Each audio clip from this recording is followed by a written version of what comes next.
Hello, super cool party people, and welcome back to episode 9 of Welcome to the Dark Sun, also known as the one with the arts and crafts.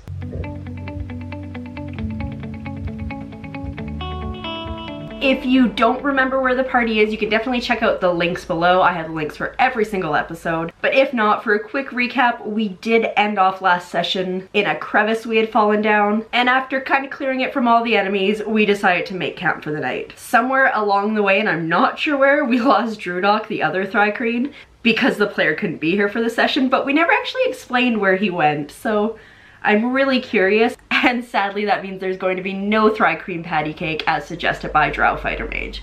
We'll have to wait until next time. But if you were wondering who was here for this campaign, there was Salantithius, Dono, Vashti, Nibbles, and Bardock.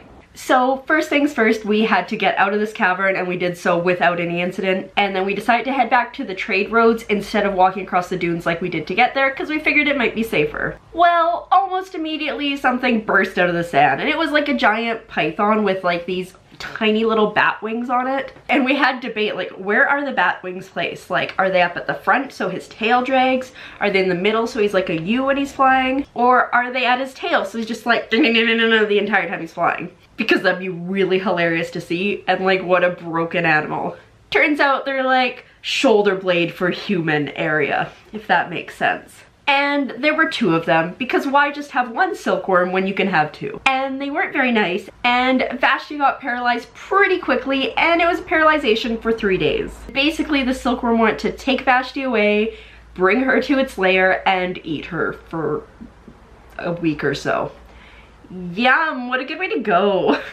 Out of spite and in solidarity with my friend, I bit the silkworm. Unfortunately, I had to make a save, but I made it, so all was well. And in hindsight, I shouldn't have bit it, but whatever. We ended up finishing the silkworms off pretty quickly, and Vashti didn't make her save that night, but Bardock was able to heal her, so all was well, and we were back on our trek back to Tyr. Next day, nothing happens. We're pretty good. We have 1 more day left to get to Tyr, and as we're coming along, coming towards us on the road is a very brightly colored caravan, and they're just having a wicked good time because they're bards. There are 11 bards, and they're being dicks to us. And out of character, Dono and Bardock, who are like the biggest jerks in our group, weren't jerks back at them, which was shocking. They were basically giving us your mama jokes and all that kind of jazz, and we were content just to let them pass because bards on Dark Sun are assassins, so 11 of them are not too fun to deal with. We did have 1 with us, but still.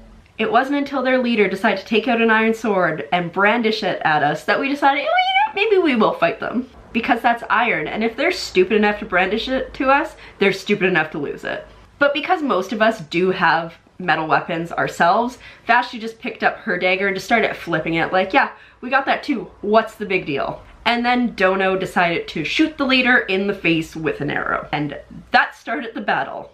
Because Dono's a jerk, Dono always gets the brunt of the enemy's wrath while we're playing, but like, he was especially getting it this time. So he shot the leader and he backed off, and like the first 5 of them to go were just like hold person, spell, all this kind of stuff. Fortunately, most of the spells didn't come off, but it wasn't for lack of trying.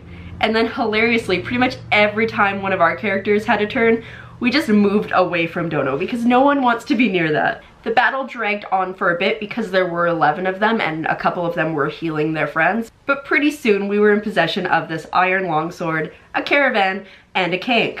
Why not? Our DM says that it was highway robbery, but they were being jerks to us, so they deserved it. When we came back into the city of Tyr, we went and saw the elf Arua and let her know that, sorry, your friends are dead. And then she gave us a necklace and some gems, so that was nice. And then someone definitely asked if there's anything else we could do for her, or if she had friends who were bards and we could tell her their fate, but turns out everything was okay. But she paid really well, so I mean, if she wants us to do something else for her, we definitely will. One of the tasks we had picked up the time before was to find a wyvern with strange markings on it and bring it back for Silic, but we decided that it would be a better task for when we had our chariots back. But now that we were in possession of this caravan, we decided to use that instead because it was a lot bigger and we don't have to risk wrecking our chariots. Speaking of the chariots though, before we went and did anything, we had to go pick them up because the last session we dropped them off to get painted, and this time we were able to pick them up. Anatu, who was the dwarf that was painting them, revealed them. Everybody loved them. They were great. And then Bardock saw the side of his chariot. Because if you remember, Bardock loves King Kalik, and so the front had a mural of King Kalik. But Dono hates King Kalik, and Bardock to a lesser extent. And so on his side, he had Anatu paint a picture of him looking all legendary. And coupled with the fact that Dono's an elf and Bardock hates elves, you can see that this went over well. So we're pretty sure that Bardock is going to try to wreck the chariot very quickly and make sure that he wrecks it on Dono's side so that that gets scratched off. And then he'll pay to fix it, and he'll just pay to make it look like him. Because that's what Bardock would do. Once we got everything in order, we decided to sell the Kank because our Crodlu could carry the caravan a lot faster, and then we set out of Tyr. Salentithius was driving because he's the only one with proficiency with land vehicles, and I thought this was a terrible idea, but I was pretty much the only option, so we did that. We weren't too far out of the city when Bardock noticed something coming up behind us, and it turns out it was 3 brogues. We fought brogues before, but basically they're ogre-like creatures with a bunch of arms, and they're jerks. But they do incite fun jokes like, "Come at me, brogue," and "They see me brogan, they hatin'." That was my favorite. They were about 300 feet behind us, so they weren't too much of an issue, and they weren't really gaining on us, so technically we could just outrun them. But then in front of us, the road was about to go through a rock formation, and we spotted 4 more of them waiting for us. So that's fun. Ambush! Fortunately, we were able to see them, so we were able to stop the caravan without getting too close. We basically focused all our energy on taking out the guys in front of us, and once we got them taken care of, we just rode off. Goodbye, brogues, eat our dust. When we got to a safe place, Bardock did a ritual that lets him tell if a specific creature is within 5 miles of us. And when he did that, nature kind of gave a weird response. Like, I don't think there's a wyvern here, but there is this thing that sounds very similar to what you're looking for, so he's over there, go look for him. And so we did. And we got pretty close, and he had like all these weird symbols on him. We were able to figure out that they were arcana symbols, and they looked pretty freshly painted. Assuming that this guy had some sort of intelligence, Nibbles and Salentithius went up to chat with him and see what was going on. He was a jerk. He was like more of a jerk than Bardock's a jerk. He was all like, "Bow down to me," and I was like, "I'm a bug. I have a really weird kneecaps. I don't know if you can see. I can't bow down. They like bend backwards." And then he was like, "Well, give me your caravan." And I was like, "No." And he's like, "Give it." And I was like, "I don't want to give you my caravan." And so then he shot me in the face with some magic missiles. Fortunately, I have that same spell, so I just shot him back in the face. Take that, weird wyvern. Which actually turned out to be a polymorph defiler. So as you can imagine, this was gonna go well for us. Granted, this is like the 3rd defiler we faced though, and we've always come out on top, so However, this is the first wyvern defiler, so that's concerning. I feel like this battle could have gone much worse, but it wasn't too bad, which was awesome. And one of those reasons that it turned out all right was because as he was flying over me, I decided to try to jump up on him. And I failed the grapple check to stay on him. But Salentithius has this great bonus action, which is a bite, and so he bit him. I kind of imagine it like he just like sunk his teeth into his tail and just slid down. But because I'm past level 5, I also have a poison bite. And somehow the wyvern didn't make the DC, which means he got paralyzed. So this poor wyvern was just flying in the sky, and suddenly he's crashing to the ground. After that, it was pretty easy to put him down. But we only knocked him out at first because our mission had been to go get him and bring him back to Silik so Silik could research him. Well, after talking for quite a while, we decided that it probably wasn't a great idea to release this guy back into the city, being as he was a defiler and all. So we came up with a brilliant idea. And here's where the arts and crafts come into play. We decided to kill this guy and then go find another wyvern and just paint his markings on it. Why not? So with that plan ready to go, we decided to go to sleep for the night because a couple of us were hurting from our fights. And then in the morning, we were gonna go set off to find another wyvern. Well, in the middle of the night, Dono and Salentithius were on watch. Salentithius was under the caravan because why wouldn't you be under the caravan when you're watching all around very carefully? And Dono spotted something coming up towards our camp. It looks like an elf, but it looks very gaunt and a little bit creepy, kind of like zombie-like. So Dono restrains it magically because he doesn't want to get too close to that and walks over. He tries talking to it, but it's not really responding, and so he thinks, well, maybe he's just like really thirsty, so he gives him some water.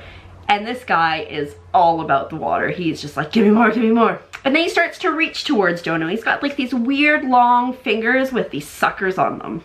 Turns out it's a Thrax. And he was very much looking forward to draining Dono until he had nothing left in him to make him one of himself. So we put him down, all was well, and now there's a new creature that we have to watch out for. How fun. So for the rest of the night, nothing really happens, and in the morning we wake up and Bardock does the spell again. Turns out there's some wyvern near us. When we catch up to them, there's 2 of them, and they're assaulting a mechalop, which is kind of like a triceratops, I guess, but with 2 curling horns instead of the 3. This battle was a little bit tricky, not because of the creatures we were facing, but we needed to make sure that we caught one, and we were afraid that if we killed one and the other one wasn't restrained, it would just leave, and then we'd be back to square one with no wyvern with weird patterns on it. As usual, Vashti did what Vashti does best, and Vashti grappled one of them to the top of the caravan. And then succeeding where he had previously failed, Salantitheus managed to jump on top of the other one, and Bardock later brought it down with ground bind. And then Bardock did what he likes to do, which is to summon creepy spiders. And he got the spiders to poison and subdue the one wyvern, so we were able to kill the other one without worrying about one of them taking off. We used the spiders to get it back in the caravan, and we kept it poisoned pretty much the whole way back to Tyr, where we bought some paint from Anatu, and we recreated the marks on this wyvern. As promised, we brought it back to Silic, who was like, it just looks like a wyvern with paint on it. And we also sold him the caravan because we didn't really want that. And afterwards we realized that the body of the defiler was still in the back. Like maybe the wyvern ate it a little bit, but whatever, Silic's problem now. But yeah, so that's how we were terrible people and also kind of saved the city of Tyr at the same time. Because if we had brought that defiler back, things could have gone pretty far south. But also we totally manipulated Silic into giving us quite a bit of money for something that we just painted and created. It was like a forged wyvern. Like we're over here making counterfeit creatures. Just before we ended our session, we did go back to Haka to see if he had any more quests for us. One of them is held over from last time, which is finding a missing caravan for Dasari, which didn't return from its outpost. And the other one's a little bit more flavorful in that a bride who was supposed to unite 2 noble houses was kidnapped by elves. And so obviously Bardock was like, yep, we need to do that one. Elves are terrible people. Terrible not people. But that's it for me today. If you missed any of the previous episodes, make sure to check out the links in the description box below so you can catch up to where we are now.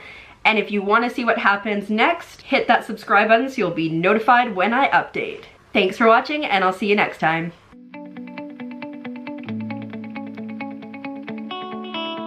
So first thing, oh, I bit my face.